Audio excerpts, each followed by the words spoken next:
Halo anak-anak, berjumpa lagi bersama Bu Lia. Nah, kali ini kita akan belajar bersama untuk materi Bahasa Indonesia kelas 6, tema 1. Persiapkan baik-baik ya.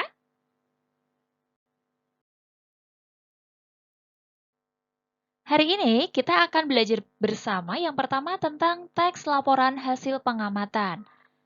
Ada yang tahu apa itu teks laporan hasil pengamatan? Kapan biasanya kita menulis teks laporan hasil pengamatan ini ya? Ya, teks laporan hasil pengamatan adalah teks yang berisi informasi berdasarkan pengamatan yang sudah dilakukan. Itu artinya teks laporan ini disusun setelah kita melakukan pengamatan. Jadi bukan sebelum kita melakukan pengamatan ya. Lalu apa saja ya yang harus ada atau isi dari teks laporan hasil pengamatan itu?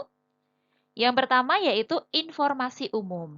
Pada bagian informasi umum itu menceritakan apa yang akan kita amati, kapan kita melakukan pengamatannya, dan apa tujuan dari pengamatan yang kita lakukan. Lalu yang kedua yaitu kumpulan fakta-fakta. Kumpulan fakta-fakta berarti berisi data-data yang real atau data-data yang nyata. Misalnya kita mengamati tentang tanaman singkong.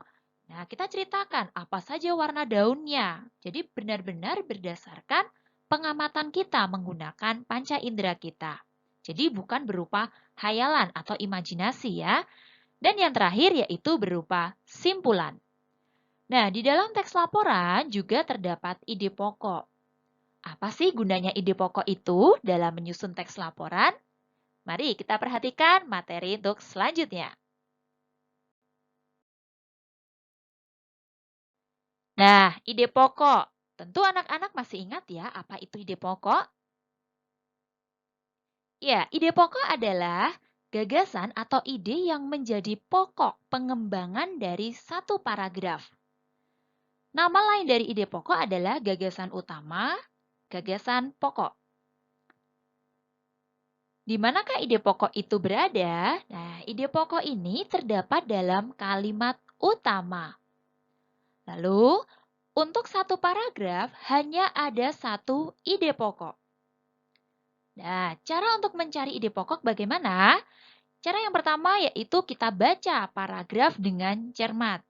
Yang kedua, kita cari kalimat utamanya. Dan yang ketiga, tentukan ide pokok dari paragraf itu. Dan catatan penting, untuk ide pokok, kalimatnya tidak selalu sama dengan kalimat utama. Biasanya lebih pendek. Cara mudah untuk mencari ide pokok adalah anak-anak bisa menjawab pertanyaan apa sih yang dibicarakan dari paragraf ini? Atau paragraf ini itu isinya tentang apa ya? Nah, dengan menjawab pertanyaan itu, anak-anak akan lebih mudah dalam mencari ide pokoknya. Berikut ini adalah contoh kalimat utama dan ide pokok. Kalimat utamanya, misalnya, Yogyakarta adalah kota budaya sehingga banyak dikunjungi wisatawan. Kalau kalimat utama, artinya ini berupa satu kalimat utuh, ya. Nah, untuk ide pokoknya, seperti yang Bulia sampaikan tadi, ide pokok itu tidak selalu sama persis ya kalimatnya. Artinya tidak selalu utuh, panjang seperti kalimat utama, tapi bisa lebih pendek. Maka ide pokok dari kalimat utama tersebut bisa kita tuliskan Yogyakarta, kota budaya. Karena inilah inti ya, intinya dari kalimat utama tersebut. Sekarang kita lihat contoh yang kedua. Bambu mempunyai berbagai manfaat bagi kehidupan manusia. Kira-kira apa ya ide pokoknya? Ya, betul sekali. Ide pokoknya adalah manfaat bambu. Jadi, untuk penulisan ide pokok, kalimatnya lebih ringkas ya daripada kalimat utama.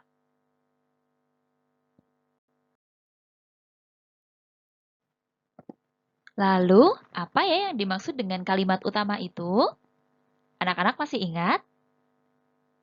Ya, kalimat utama adalah kalimat yang memuat ide pokok atau gagasan utama yang digunakan sebagai acuan pengembangan sebuah paragraf.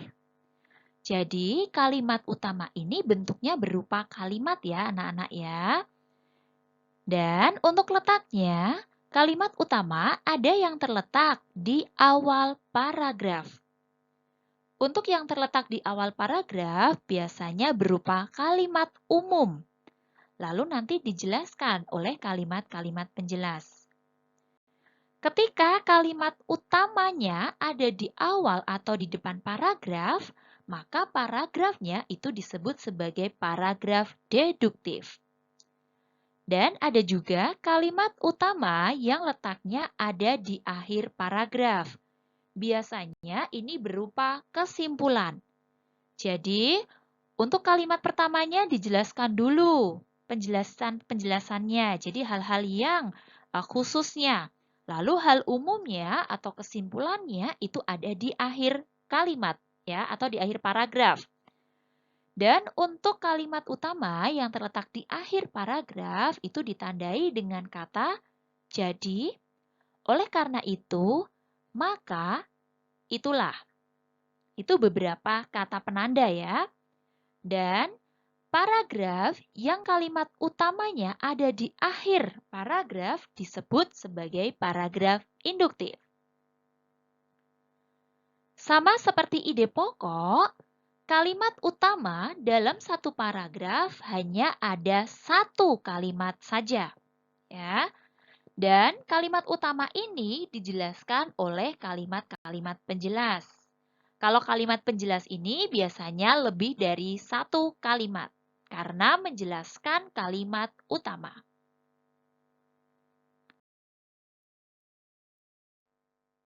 Sekarang ayo perhatikan contoh berikut ini. Cara pembuatan biogas termasuk mudah. Mula-mula, bahan organik dimasukkan ke sebuah tempat tertutup. Agar tidak menimbulkan bau, tempat ini dapat ditanam di dalam tanah. Bahan organik tersebut disimpan sekurang-kurangnya selama seminggu. Setelah seminggu, biogas siap digunakan. Ide pokok paragraf tersebut adalah A. Waktu pembuatan biogas. B. Tempat pembuatan biogas. C. Cara menyimpan biogas.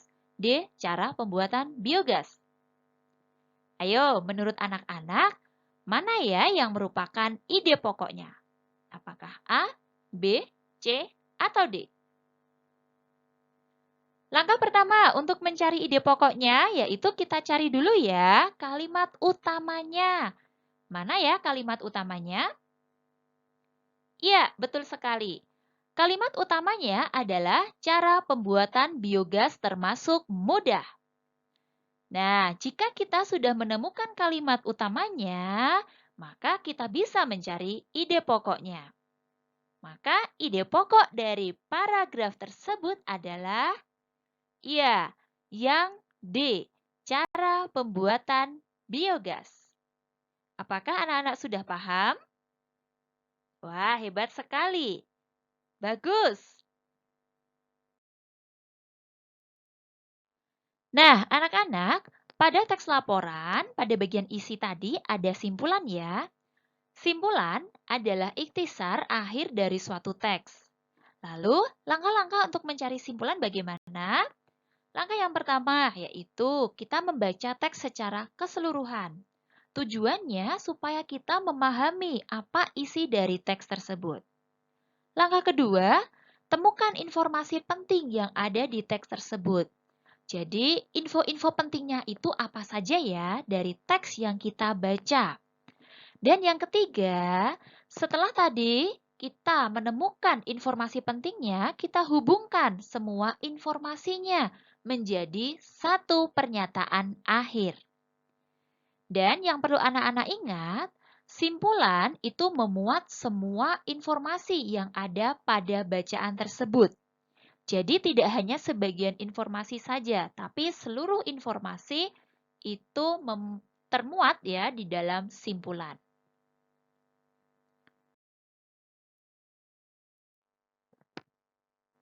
Nah, anak-anak, dalam membuat teks laporan pengamatan, kita juga perlu memperhatikan kata-kata baku. Apa ya itu kata baku? Kata baku adalah kata yang sesuai dengan pedoman atau kaidah bahasa yang sudah ditetapkan sebelumnya. Jadi, kalau dalam bahasa Indonesia, kata baku itu kata-kata yang sesuai dengan pedoman umum ejaan bahasa Indonesia. Jadi, ada pedomannya. Nah, sekarang anak-anak amati di sini. Ada kata tidak baku dan ada kata baku. Bulia berikan beberapa contoh kata tidak baku. Yang pertama, apotik. Apotik, penulisan dengan menggunakan huruf I, ini merupakan kata tidak baku. Kata bakunya yaitu apotek. Penulisannya menggunakan huruf E. Lalu untuk nasihat, kata bakunya yang tepat adalah nasihat. Jadi menggunakan huruf I, bukan huruf E. Untuk kata tidak baku museum, yang tepat adalah. Lalu untuk kata dipersilahkan, yang tepat adalah dipersilakan tanpa menggunakan huruf H. Lalu untuk penulisan kerjasama, penulisan bakunya dipisah antara kerja dengan sama. Dan yang terakhir untuk izin, kata bakunya adalah izin menggunakan huruf Z. Oke, anak-anak, sekian materi dari Bulia. Semoga anak-anak bisa paham dengan materi yang Bulia sampaikan. Dan jangan lupa untuk terus berlatih ya anak-anak ya. Semangat!